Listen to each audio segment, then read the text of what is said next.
സഹിക്കുന്നില്ല. ടിവിയുടെ മുന്നേ ഇരുന്നിട്ട് എന്തുവാ ടി വി കാണുന്ന മുഴുവനും എന്തൊരു സങ്കടമാണെന്ന്. ടീച്ചർമാരെ ശരിയായ രീതിയിൽ പരിശീലിപ്പിക്കുക, രക്ഷിതാക്കളെ ശരിയായ രീതിയിൽ കൗൺസിലിംഗ് കൊടുക്കുക, ശിക്ഷാ നിയമത്തിൽ മാറ്റം വരുത്തുക. ഗൾഫിലൊക്കെ നടക്കുന്നവരാണ് ശിക്ഷ ഇവിടെ വരണം. എന്നാലും അത് കൈ വെട്ടണം, കാല് വെട്ടണം, അതൊക്കത്തില്ല ഇവിടെ. ഇത് ശരിയല്ല ചെയ്തത്. എന്റെ കുഞ്ഞാമ്മയെ സഹിക്കുമോ? എന്റെ കുഞ്ഞാമ്മയെ സഹിക്കുമോ? എനിക്ക് താമരശ്ശേരി മാമയാ. ഞാൻ പോയത് താമരശ്ശേരി. ഒരു 10ാം ക്ലാസ്സിൽ പഠിക്കുന്ന കുട്ടിയെ നശിപ്പിച്ചിട്ടേ എന്ത് മര്യാദയാണ് കാണിച്ചിരിക്കുന്നത്? എന്ത് മര്യാദ? ഇതൊന്നും സഹിക്കാൻ പറ്റുന്ന കാര്യമല്ല.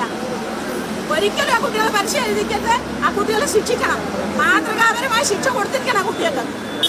15 ബാല നിയമങ്ങളെല്ലാം മാറ്റണം. ടീച്ചർമാർക്ക് നല്ല ഒന്നാമത് ചൂരവടി കൊടുക്കണം.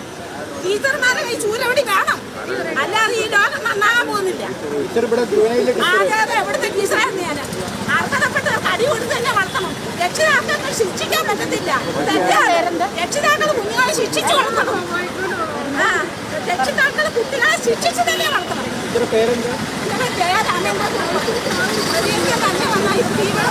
സഹിക്കാൻ പറ്റുന്നില്ല, അതുകൊണ്ട് വന്നതാണ്. ഇത് ശരിയല്ലേ ചെയ്യുന്നത്? ആരെ പഠിച്ച് ജയിലിലാക്കിയിട്ടോ ചില ചെറുപ്പക്കാരുണ്ടാകും. ഞാൻ ഒരു രാഷ്ട്രീയത്തിലും പങ്കുചേർത്തില്ല, ഒരു രാഷ്ട്രത്തിലും ഒരു മതത്തിലുമില്ല.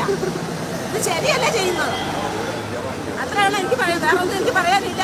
കണ്ണീരാണ് ആ കുട്ടി. എന്റെ കുട്ടിയാന്ന് ഞാൻ കരയൂലേ? എന്റെ കുട്ടിയാന്ന് ഞാൻ സമ്മതിക്കോ? അതുകൊണ്ട് ഞാൻ പ്രതികരിക്കാൻ വന്നത്. ഇത് ശരിയല്ലേ? ആ കുട്ടികൾക്ക് മാതൃകാപരമായ ശിക്ഷ കൊടുത്തിട്ട് ഈ കേരളം നന്നാകും. ശരിക്കും ശിക്ഷാ നിയമത്തിൽ മാറ്റം വരുത്തണം. അത്രയാണ് എനിക്ക് പറയാൻ.